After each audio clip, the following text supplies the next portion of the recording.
Well, welcome. My name is Crystal Good, and I'm a parent, an advocate, and also an adult who has experienced child sexual abuse. And I'm really, really honored to be here with you all today because I truly believe that it's education with compassion that can really start to address some of the challenges that we're having on a state and national level around child trauma and child sexual abuse. So that's why I'm here, but I'd like to hear why you guys are here and what brings you to the table. I'm Kelly Haynes, and I'm the principal at Lakewood Elementary School in St. Albans, West Virginia. And I became a part of the task force, I believe, just for my passion in helping students of trauma. At Lakewood, we are trying very hard to become a trauma-informed school, so we are working very diligently to make sure that students feel safe and secure in our location. And so I was pleased to be a part of the task force and so pleased with the results of the collective work that we've been able to accomplish. My name is Kate Flack, and I work with the West Virginia Child Advocacy Network. We consist of 21 child advocacy centers across the state responding to allegations of abuse. We coordinate multidisciplinary investigative teams that work to surround and support children and their families.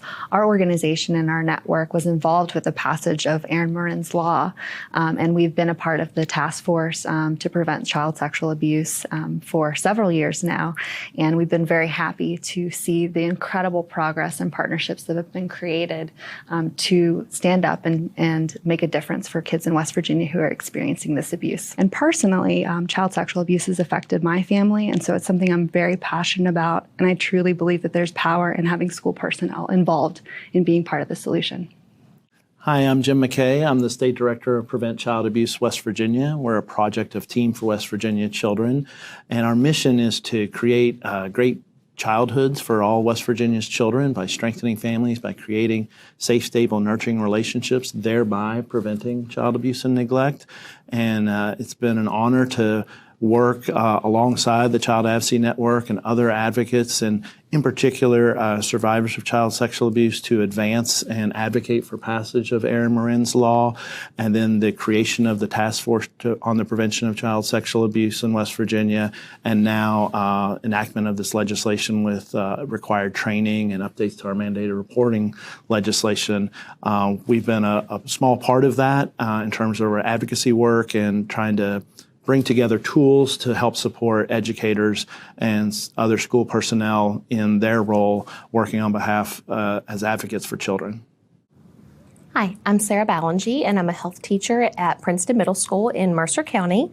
And I was asked to be part of the group that put together the Body Safety Toolkit that is going to be implemented into our schools in the 2019-2020 school year.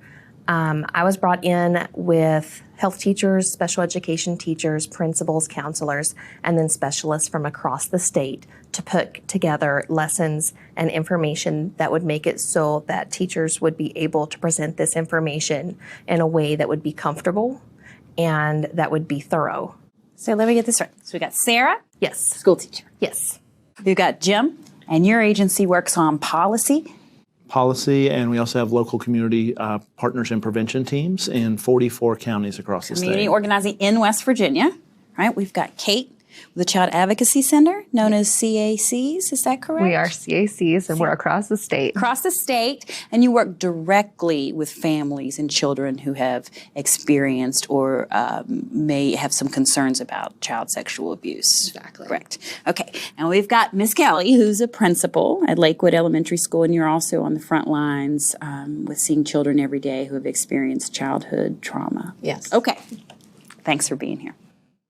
This is Module 1 training. We're going to have 2 of 3 modules that will be made available as part of a 4-hour education training for school personnel. I'd like to open it up to kind of talking about how school personnel are first responders and really, in a lot of cases, the first line of defense. Would you all like to talk a little bit about the support that teachers and school personnel have to give children? Oftentimes, we're the stability in a lot of these children's lives. Where they know that they're going to have food, where they know they're going to be safe, that they're going to be cared for. And that's where they build a lot of their best relationships is within the school, because we're in a position to earn their trust.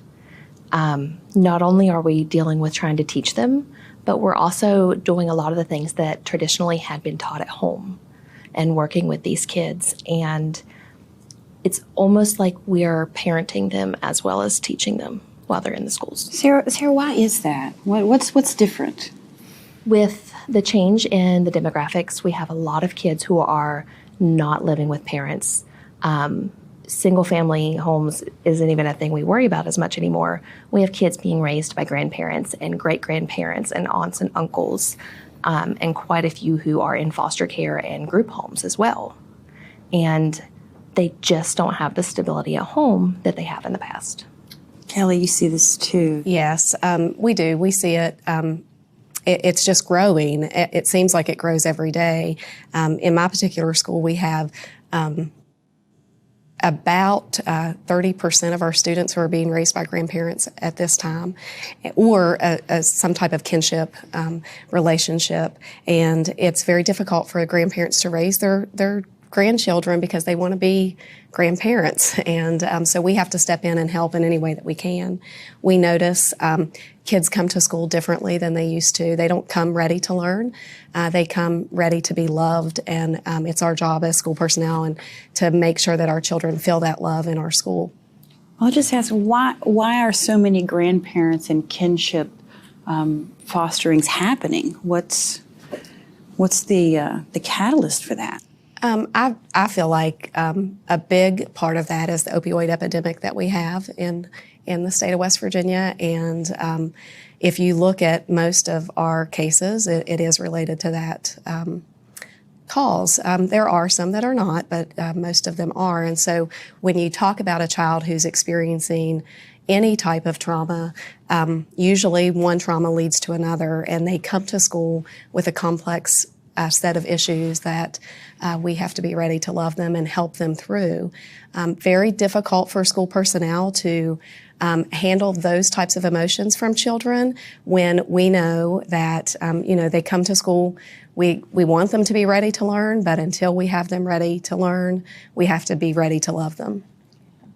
I feel like there's a lot of pain. There's a lot of pain in our state. There's physical pain, there's pain from trauma and historical trauma, there's economic distress of our families, and so then that just compounds. And what we've seen is that when you have one set of pain and then that's compounded by another set of pain, or if you have one set of childhood trauma and then another trauma on top of that, that can just have an escalating effect, and it does become a barrier to learning and school readiness. And yet we also know that there's the benefit of positive interactions can buffer against that trauma. And that's such a critical role that schools play, that our kin and our relatives play to help support one another, to buffer against that pain so that we can have some success.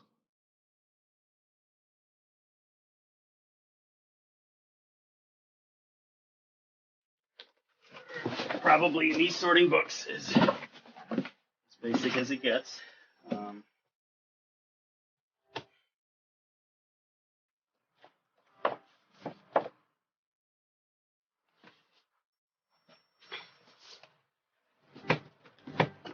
You may notice around me there's always a lot of books.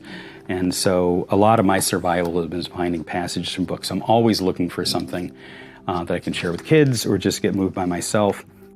Step by Step started when I was interviewing kids in the child welfare system, and I just quickly became so much more excited about the idea of them telling their own stories and having that be a vehicle for finding their place in the world. So they chose, the first story anthology I did was on sexual abuse. They said, nobody ever hears our voices.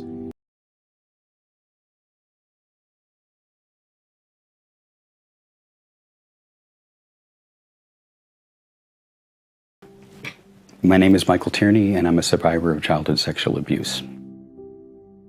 I grew up in a very solid, loving, seemingly stable family, and had 3 older sisters, and we were kind of the textbook, secure baby boomer household. And when I was 4, my sister, who was 2 years older than me, was diagnosed with cancer. and they felt a lump on the side of her head in July. She was in a wheelchair by the fall, was bedridden by Christmas, and died in March. It didn't shatter our family, but it put us into a number of years of kind of not noticing what was going on with each other. And the adults were not altogether present. They were in their own sadness. When I was 8 and 9, I was just vulnerable, and a teenage neighbor hung out with me. He was kind of a lonely, misfit kind of kid. And, he groomed me. And I ended up being sexually abused by him for a period of about a year.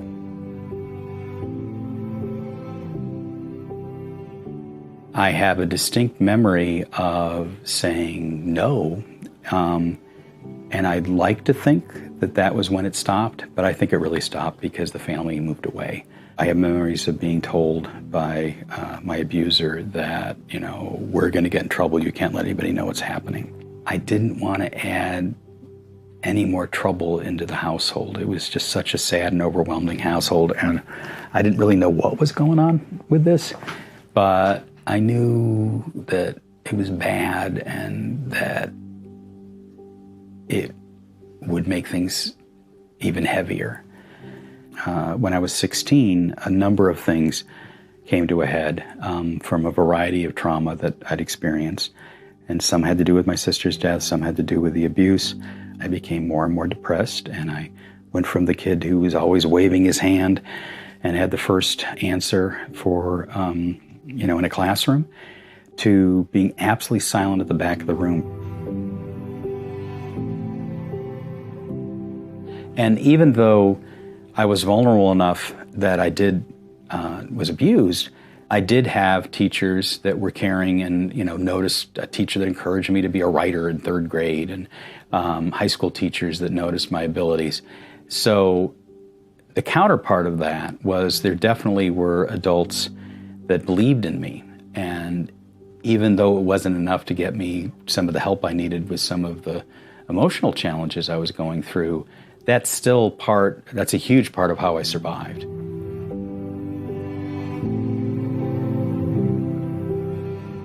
It's our job as adults to notice if kids are having shifts, notice these warning signs, and just to simply say, how are you doing? Is everything okay? And not just once. The worst that can happen is a kid will be annoyed and feel like you're pestering them.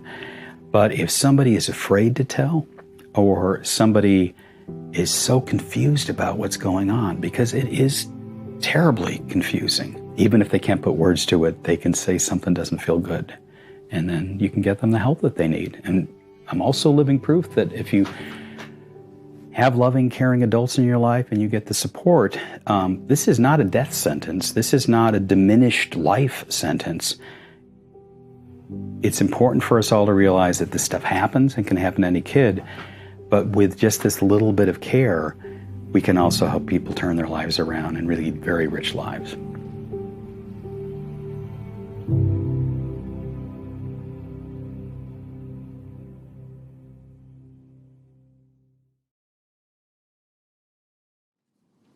What a powerful story from Michael Tierney. When Michael, if I'm correct, Jim, when Michael was a young person, we didn't have the ACE scores, but we do now. And can you tell us a little bit more about what an ACE score is? We know it's such a groundbreaking study, the Adverse Childhood Experiences Study, or ACEs, and the impact that has in terms of the number of adverse childhood experiences that someone has, and then its impact later in life. And so, when Michael was a child, we didn't have that same quantification and so forth. And as Kelly mentioned earlier, now trauma-informed is really the theme of what we're doing, because we know so much more about how our brains are working and the impact of these earliest experiences. And in my role, I'm also fortunate to be the co-chair of the state ACEs Coalition, the Adverse Childhood Experiences Coalition of West Virginia. And we did a study that was released last year. And what we found is that over half of West Virginians had at least one adverse childhood experience.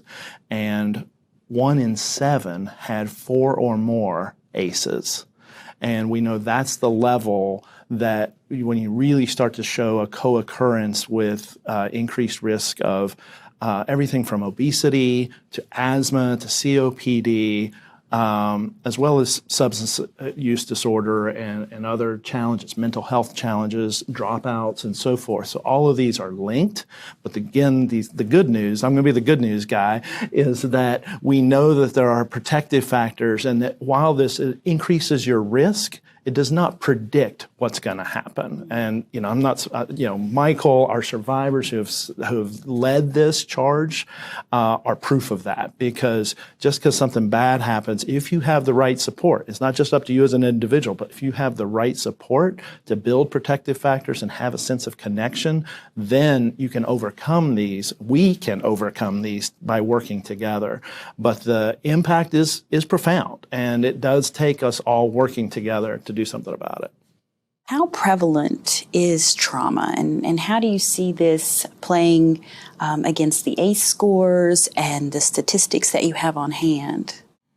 So in the last year alone, West Virginia Child Advocacy Centers saw 4,445 children. These were alleged abuse, and of those, more than half were child sexual abuse. From national statistics, we know that actually the prevalence is 1 in 10 children will experience child sexual abuse by their 18th birthday, which means we're serving less than 1% of our state's population, and we really should be serving more than 10%.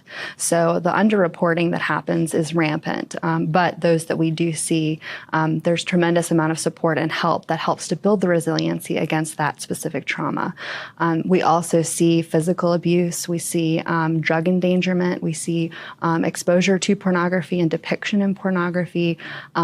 Very few, but we do see human trafficking situations for children. And so there's tremendous amounts of abuse that happen, but our response can only happen when we know that there is a child experiencing it.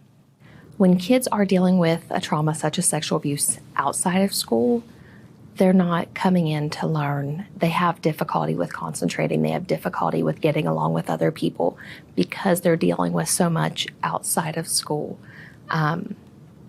We really have to make sure that we're meeting those basic needs of these kids first before we can build on a knowledge base. It impacts their grades. It impacts their participation, how they get along with their peers. It's very pervasive in their lives.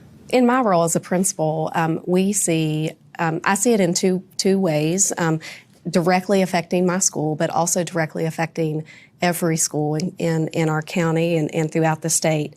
Through research, we know that, we're beginning to learn and beginning to know that the brain develops differently when children experience trauma, and yet as educators, we tend to want to continue, to teach them in the same way that we've always taught, and we have to understand that when their brain has developed differently, we have to find different ways to reach these children, and we also have to have a strategy or multiple strategies in place to repair fight or flight responses that the child has naturally when they come to school. I agree with Sarah in the fact that you will see students that come to school, one, they're not ready to learn, but so much more so, they're in crisis. And if we don't step up to the plate and help that child and help those students, they're going to be in crisis for a very long time. And kids can experience, or they, have a display of that crisis in many ways. It could be that their behavior is outward and they're acting up or they're getting in trouble. But it could also be that they're withdrawing. And those are the times that I feel like we really need to pay attention, because sometimes those children fly right under the radar because they're not causing a problem. But I think more so than anything, just the awareness to school personnel of what to look for. What can we do to look for in these students and reach out to these students? You also have to be cautious that it could be sometimes teenage drama that's causing that issue to occur, but you just want to be there for the child when they need you. And I think that through that research and through us knowing the differences in how the brain has been developed, we have to, as educators, take a different look as to how we're educating children and make sure that we're building that brain back to being productive. I mean, that's the goal. We want students to graduate school and be productive members of society, but so many times those obstacles get in their way and they don't have a place to turn for help. There's some real data around the cost of trauma and child sexual abuse in West Virginia. Yeah, there's been some different research conducted. Prevent Child Abuse America did a comprehensive study. The Center for Disease Control probably did the most comprehensive study. They estimated the lifetime cost for a victim of child abuse and neglect is over $200,000. So you look at the thousands of West Virginia children that we know are substantiated to be victims of abuse, and then, as Kate mentioned earlier, the number that's underreported and people who are suffering in silence, that is just a huge impact. It's a loss of success, of prosperity. It's an increased challenge economically for our state and for the victims themselves. So over $210,000 per child over the course of their lifetime. And it's a heavy economic burden. And I just have to pause. This is a lot of really shocking information, and I know this is, unfortunately part of what you see every day. What may complicate this is just the nature of this abuse, that sexual abuse is very difficult for people to talk about. And sometimes when we talk about abuse, there's many different types. There's neglect and physical abuse, but sexual abuse seems to be something that really, really makes people uncomfortable. And in that, we're not really clear on who the perpetrators are. We've sort of made the boogeyman out of these sexual abuse perpetrators. And Kate, that's not true, right? No. Actually, in the last year in West Virginia alone, 84% of alleged abusers were either relatives or a boyfriend or girlfriend of a parent. So to say that it's just stranger danger would not support the actual reality that our kids are facing. And actually, we know that less than 5% were actually unknown. So this most definitely and most often is happening by the hands of somebody that is known and could have been trusted. What are some of the ways that perpetrators use to keep children from telling? Yeah, so perpetrators very often target children who are at a higher risk of being quiet. They may have parents who are undergoing stress. They might have, had a recent child death in the family, as in Michael's case. Their parents might have, drug addiction, so the children are more vulnerable. But perpetrators pick kids most often who they think they can keep quiet. And then there's a lot of behavior that happens between selecting a child and grooming them to practicing moving the boundaries a little bit further each time. And so unfortunately, by the time that any true sexual abuse happens, the stage has been set for this child to feel like they don't have any way to get out of it, or that if they did, that there very bad things would happen to them. So there sometimes can be threats that are made. And so when a child does disclose, it's really important to believe them. We can be the only ones who believe them. And if they're coming with the courage to be able to do that, it's really important that we listen. And the number of abuse cases that children report that are actually fabricated is like less than 4%. And so the chances that a child is coming to you with information that's untrue is very, very low chance. So we know that if we believe kids, we can help them on their path to healing. Absolutely, absolutely. I've also noticed and just as Kate said, most of the time it's a trusted adult that would be abusing the child, and then the child is in a situation where they may tell another trusted adult that has a relationship with that person, and then that person, for whatever reason, is conflicted on how to report it, or if they should report it, or if they should believe it, because if the boyfriend is abusing the child, then the mother may not want to believe that of her significant other, and so that's why it's so important for this training and for school personnel, because one, always believe them. You never dismiss anything a child says in that manner. But two, they may have already reached out, and I've experienced that where a child has reached out before to a family member, and the family member did not take it serious and did not believe them. And so the trust, the courage it took for a child to then tell someone else, that happens more than we realize, I believe.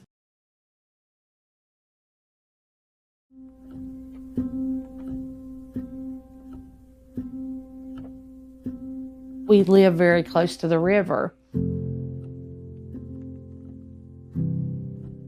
You can hear the fishing boats as their loud motors up and down the river. That triggers him to hear those engines, because it takes him back to all those times that the abuse happened.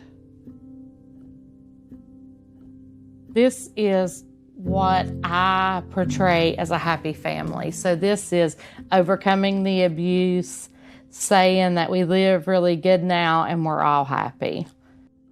My name is Amy Landers. I live in East Bank, West Virginia, which is a small rural community in Kanawha County. About 16 years or so ago, my son and I both were victims of abuse.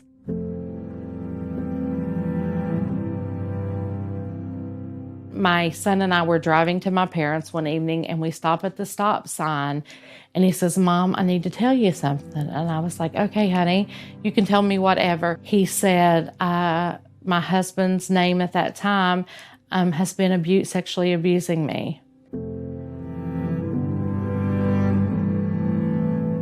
It was happening when they would go out fishing on our fishing boat. So it happened 14 times in 4 different counties.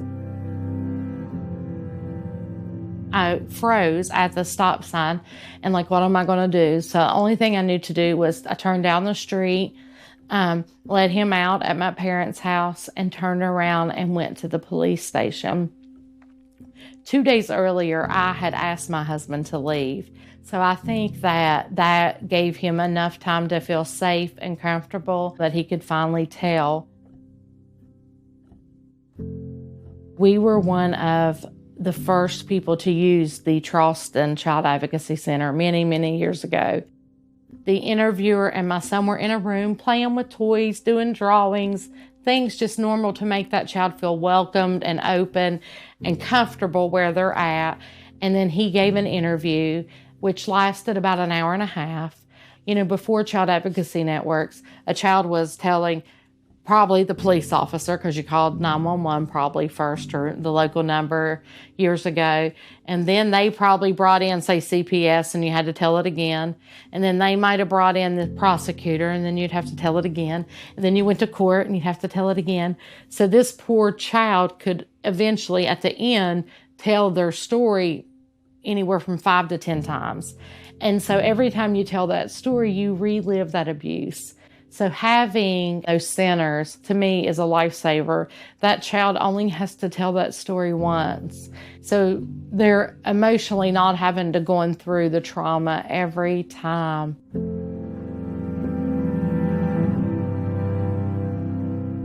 I think what you have to learn is to depend on those who are there to help you. That's one reason I've been, I think, such a big supporter of Child Advocacy Networks, because I think people think that the child comes to them for an interview, then they have that interview, and that person might be there through the court process, but then that they move on. And that's not really the truth. They can be there to provide you therapy, support, all these sounding boards for different things. Every morning I would wake up and think, am I going to get out of this valley today? And for many weeks, I felt like we were kind of digging up the hill. And by the end of the day, a lot of times I felt like we slid back right down in that valley. But, you know, the days turn into weeks and the weeks turn into months. And then eventually I realized that, we're on this other side. And you know what, we can use this. So how can we use this? And that's what I would do. I would say to parents, I would challenge the person that kid looks up to say, okay, we can get over this. We can do it together. I'm going to be here to hold your hand. And when you can't carry yourself, I'm going to carry you.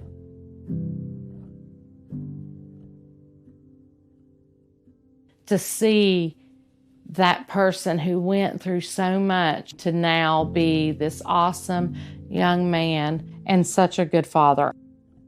She knows that he is going to protect her, that if she's with him, she's in a safe environment. She feels comfortable to let her guard down, and that's what all kids should feel. I don't know that I could be any more proud to see how he has used all of that as a catalyst to be a better person and a better father.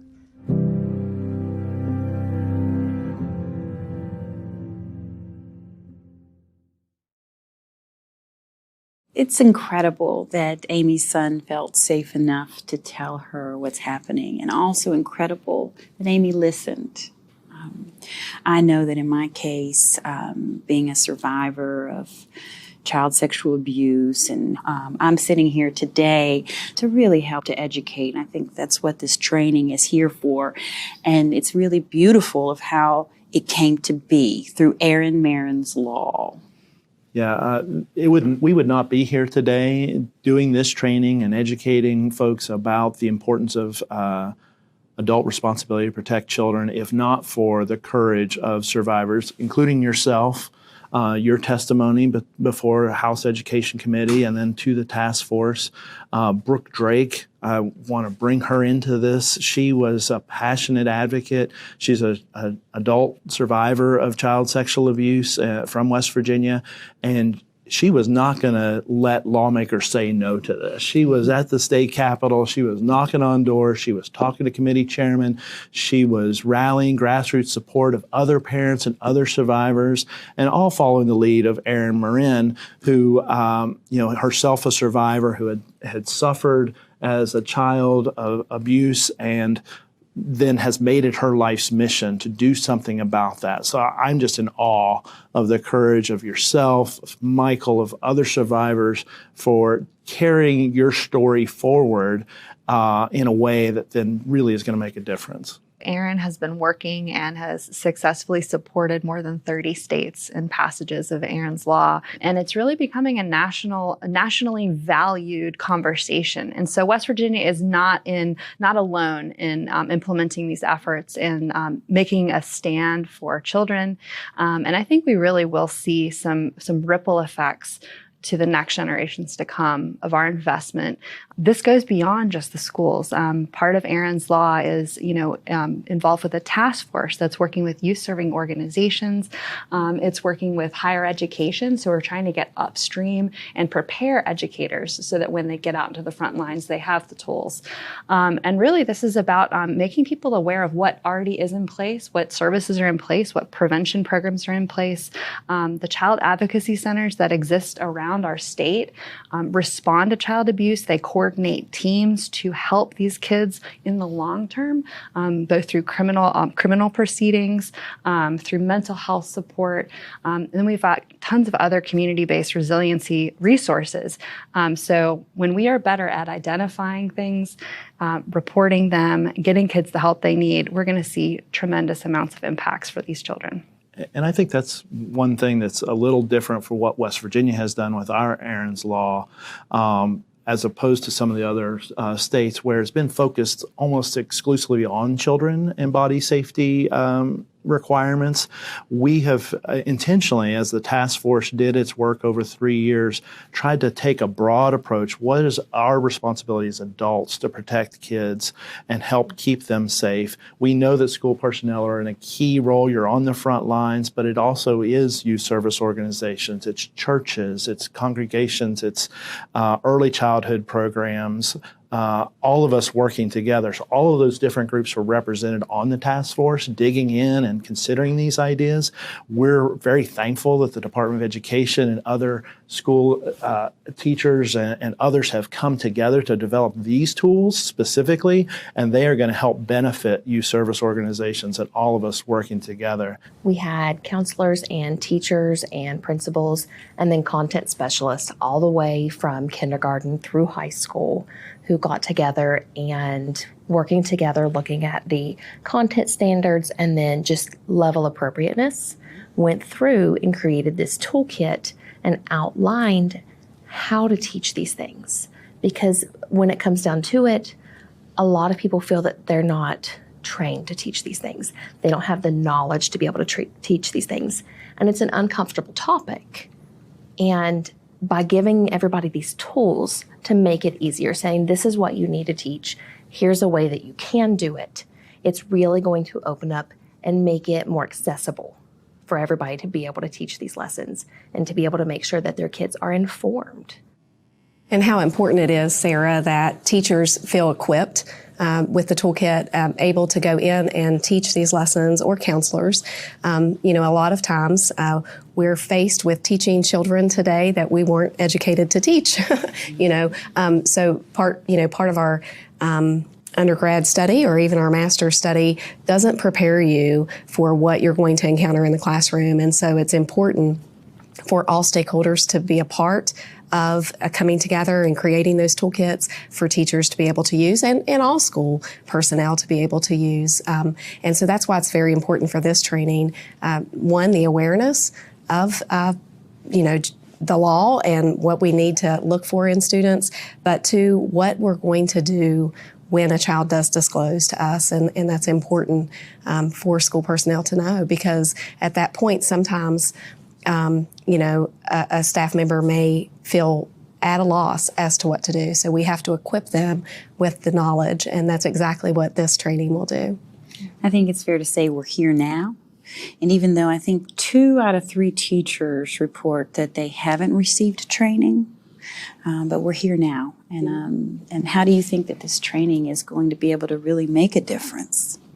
Well, I think that you have to ask yourself, what are we really here for? We're here for our children, and we're here to make sure that our children are safe in all aspects. And when you think of it in that way, then you know that it's important to listen to this training, to learn from the training, and to be able to act up on any type of sign that you may see. In particular, I know that every school employee probably has a story that they would tell about an impact, a positive impact they've made on a child. So I want them to think of that. I want them to think of how their relationship with that child has made a positive influence. But in particular, we had a student at my school that left us over the summer just as happy as could be, and just this jolly little girl that would come in every morning and greet everyone with a smile, and she would jump out of the car every morning ready to learn, and she came back in the fall, and she just wasn't herself, and she would kind of mope into school, and she had some behaviors that others had noticed. Her teacher had definitely noticed. But remember, this was the beginning of the year, so it was a new teacher for her. So that teacher had some collaboration with the previous teacher, noticing that, hey, maybe something's going on with this student. And so we all took an approach with that student that we just needed to make sure she knew that she was safe and she felt loved. And we all noticed that something was going on. And so a few weeks into the school year, just about 2 minutes before we dismissed that day, she happened to be in the hallway and mentioned to our counselor that she wanted to talk to her. And it's easy when you're thinking, we dismiss, and maybe it's time to go home and we'll talk to you tomorrow. But thankfully, our counselor said, okay, come in. And she kind of made me, aware that, hey, I'm speaking to this student, just hold the bus for a minute. And so she came right back out and said, we need to talk. And of course, we were able to get everything taken care of with that student and make sure everything was reported. But, I think it's so important to understand that easily it could have been dismissed. 2 minutes before the bell was going to ring, we could have sent that student home, and that child would have maybe not opened up the next morning because of that experience. In particular, that child had also disclosed to family members prior to disclosing to us. And so I think that brings up another important point as to why school personnel, play such a pivotal role in the influence of these children and how we need to listen. And in particular, this child had been abused more than once, and meaning by multiple people. And the child's experience was that she wasn't believed the first time. And so this took a lot of courage for this child at the age of 6 to disclose. And so, so many signs were in place, and collectively, as a staff of adults, we were able to intervene, thankfully, before it could occur again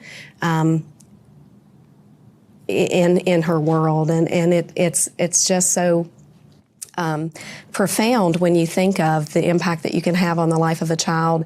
I can't imagine why anyone would not want to sit through this training, because everyone knows that even if it makes the difference in the life of one West Virginia child, then we've done a great job in making sure that this doesn't happen to that one child. Hopefully, we impact more, but even one, I think, is the goal, to make sure that we don't let a child leave our graces each day and have that to worry about.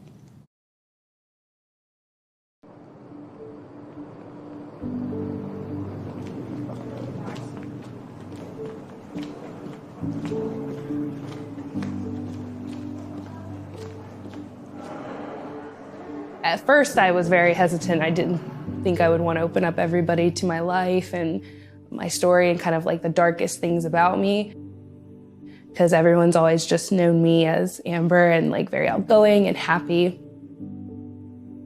I really thought about it and thought about what I wanted and what I needed when I was in school and what I would have wanted to hear from someone. And then it kind of felt like my duty, because no one else is really doing it.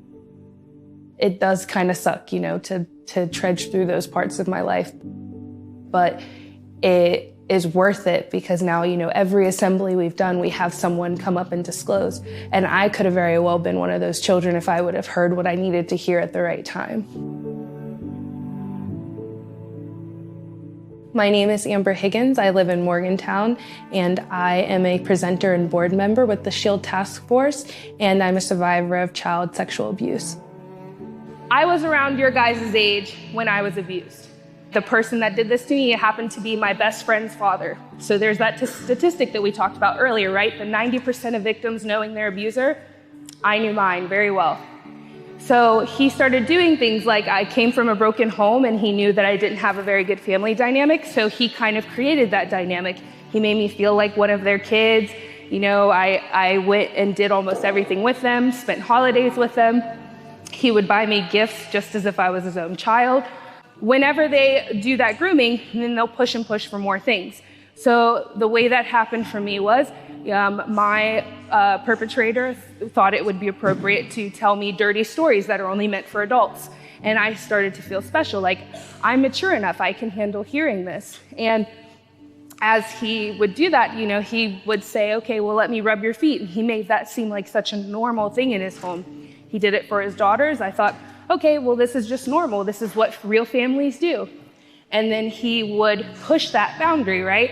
So then it moved on to, okay, well, it'll be okay if I rub your shoulders. And then he decided, okay, well, now it's okay. I can put my hands down in front of your shirt. And at that moment is when I really realized that everything was wrong and it wasn't okay. But instead of thinking that he did something wrong, I started making excuses for myself as to why it was probably my fault, not his. And then, I would come down and stay again another time, and then he moved on to coming into wherever I was at night and sexually abusing me while his kids were asleep, sometimes like feet away from me. I had finally entered into 8th grade, and I had a friend at school that I would start confiding in and telling her about what was happening. And one weekend I came back and told her what happened, and she said, you can't do this anymore. If you don't tell, I'm going to tell for you. Which most people would think would make me angry, but inside I was so relieved because I finally knew I was going to actually tell, because if I had to do it by myself, I wasn't going to make that decision. So I went and reported, and unfortunately my first time through the system was a pretty negative experience. I wasn't believed. My mom refused to come to the school, so when I had to tell her, I had to go home and tell her. So all that the counselor could think to do was have me write down what happened in a letter, and then she gave me the letter and basically said good luck and sent me home. I spent high school trying to live this facade of being this always happy, always upbeat, and trying to make everyone laugh all the time. And so I would do that and then get home and be completely drained and wore out because I have been trying to live this facade all day to try and make myself seem as normal as possible. It took until I was about 19 to actually go forward and reinstate my charges and try again. And thankfully I met Trooper Horn then, and he was the first person ever to tell me that he believed me after telling him what happened. He actually trusted me when I said that I thought that I could get my abuser to talk to me after the fact. So he got me wired up, and we set up a meeting, and I was able to get him to confess to everything, and he ended up being convicted on 2 counts of sexual abuse by a parent or guardian. So he'll be in prison probably for the rest of his life. After the verdict, it was everyone said oh, great, it's all over now. And for me, it felt like it had all just begun, and there was no closure like I thought I was gonna get. I actually ended up having a pretty rough year after the trial, and thankfully I pulled myself out of it, but I really could have ended up probably into the opioid epidemic that they're facing here, because I was trying to do anything I could to just shut my mind off for 2 minutes so I wouldn't have to think about it. Really, SHIELD saved me, because when I first started, I really wasn't in that great of a place. I was doing pretty good at making it seem like I had finally got it all together, but I still was not doing the best mentally. But SHIELD allowed me to work through it in a different way. So it's every time I was telling my story, it was giving me something. Even though it took a little bit away, it was giving me a lot more. It's weird. I used to sit in middle school, and after I had disclosed, I would think it would be cool to come back to this school and talk to the students here. But I didn't think that that was a real thing, or that would ever happen. So now that I'm doing it, it's kind of funny to me that little me had, foresaw that this was going to be something that I would be doing. I'd really like to continue doing advocacy and educating and trying to make sure that there are less kids like me going through that, or they go through it a lot shorter amount of time than what they are now.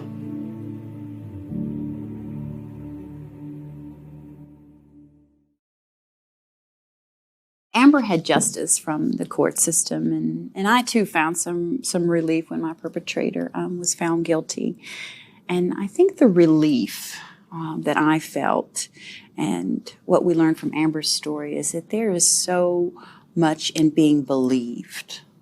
And that gives a child justice when they disclose to you or me or any adult. Can you all tell me about some of the things in place as far as recognizing the signs or how to be prepared to react responsibly? You need to be the safe place for that child. So being calm, make sure that the child knows that you believe them. Showing interest and concern about the child, but also immediately taking action, which we're mandated to do. You need to immediately call Child Protective Services. If you can't do that immediately, it does have to be done within 24 hours. And you also have to alert the state police, West Virginia Crimes Against Children's Unit, as well as your local law enforcement. And don't forget to follow any protocol that your school system has in place, that your local school system has in place for you to follow, to make sure you're notifying all the proper people. Some things not to do: don't panic and overreact with the child. Don't act like it's the worst thing you've ever heard in the world, because then the child then has a tremendous sense of guilt. Don't overanalyze or talk with the child. Try not to interview the child. Remember that it's our job just to make the report. It's not our job to investigate and make it so someone's guilty or not guilty. It's our job just to let the appropriate personnel know. Don't confront the offender. Don't try to argue with anyone over it. You just want to make that child feel as safe as possible. And definitely don't overwhelm the child with questions. Those are just a few key things to keep in mind. Bottom line, make sure that child knows that you trust, that you believe them, that they can trust you, and that you love them. We have really learned a lot more about what protects children. We often talk, there's a national group called Darkness to Light, which has an evidence-based approach called Stewards of Children. They have 5 steps to protecting children. And the first one is knowing the facts. Just really the types of things we're talking about, the fact that it isn't necessarily that stranger on a playground, that it is, as Kate mentioned, someone that's known, often trusted by the adult. And so knowing those facts. Second step is to be able to minimize the opportunity and the chances. So one of the key things we talk about is minimizing one-on-one scenarios where I'm an adult and a child is with me and there's no one else around. If you would reduce that to have even one adult and 2 children, or two adults and 1 child, you minimize those one-on-one situations. The estimates show that over 80% of child sexual abuse would be eliminated by that one occurrence. And Jim, I don't want to interrupt you, but as a mom, I could see how that could play online also with educators and people in the school system, that they should be aware of online protocols also. Absolutely. Internet safety is a key factor. What types of messages or communications you're getting. We talk about social media and access to that, online gaming systems and so forth. You have access to children in a way that we haven't always had. So then how do we create safe environments, even in a school setting, making sure there's sight lines so that if I'm a teacher and I have a student, the door is open or there is a window, so that maybe we're having a one-on-one tutoring session. That's okay, but there's an open door. There's ability to come in, and if that door is locked, there are immediate consequences for that at-risk situation, because that's addressing that is how we minimize this opportunity. So there's these 5 steps that we go through, but key is knowing the facts, minimizing the opportunity, having conversations, dispelling the stigma that you mentioned earlier. We have to have these conversations. We got to understand the signs and indicators is the 4th step. And lastly, number 5 is responding effectively and knowing when to call. And, Kelly, you're absolutely right. It's got to be immediate, and it's got to be, it's not up to us to decide whether or not it is true. We believe the child and then make them help that child get connected to the services they need. That way we're covering all 5 of these steps to protect children. And you mentioned immediate. And that's not because it's the right thing to do. That's because it's the law. Is that correct? It is the law to report immediately, but not more than 24 hours. But, just in common sense, in working with children, the quicker you can get the child help, the better. Obviously, we're not going to let a child go back into the danger zone. So there are things that are in place. in particular, our instance where our child reported right before dismissal that we kept the child in school, and then the agencies had to come to us in order for that to be taken care of. We're not going to send that child back into the danger zone, and that's important to recognize too. You're not going to make that type of claim and then send the child home into that environment. You have to know what you need to do there, so that's important. It's about the safety of the child, and I know in West Virginia we take pride in having safe workplaces, and I know school systems all across the country practice different safety things. Sarah, you're a health teacher, Yes. correct? So there's many things that we need to know about safety with our health, and how do you see this connecting? Well, we spend a lot of time talking about different types of safety within the schools, and it goes from all age groups. We spend an entire month on fire safety where we're talking about stop, drop, and roll, touch the doors, see if they're hot before you go through, staying below the smoke. We spend a lot of time on those types of safety. We teach about cyber safety, safety outside of the schools as far as how you cross roads. But what we really need to make sure that we're including, and this law allows us to do that, these toolkits allow us to do that, is to teach body safety and how it's okay to have limits.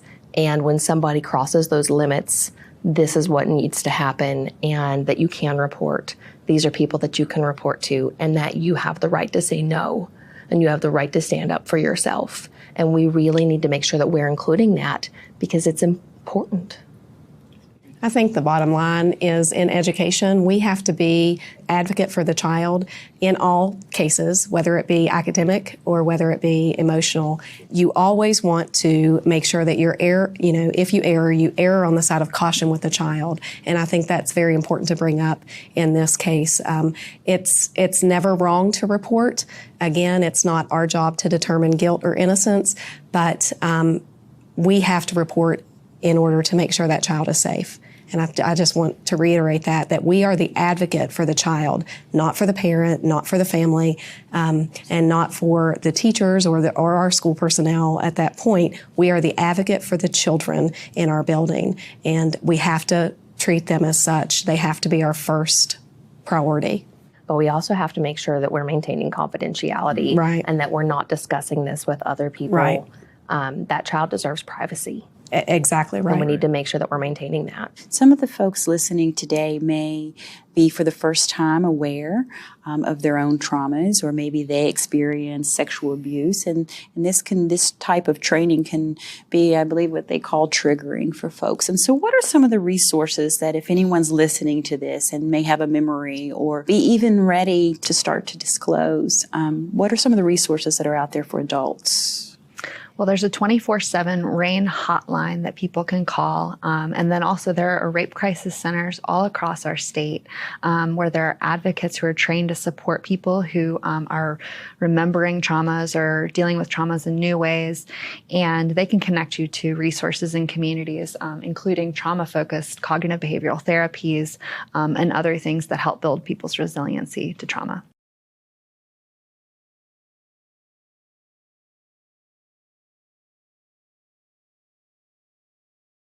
I just want to say thank you all so much for being here, not only as a mom, but as a survivor and as a West Virginian.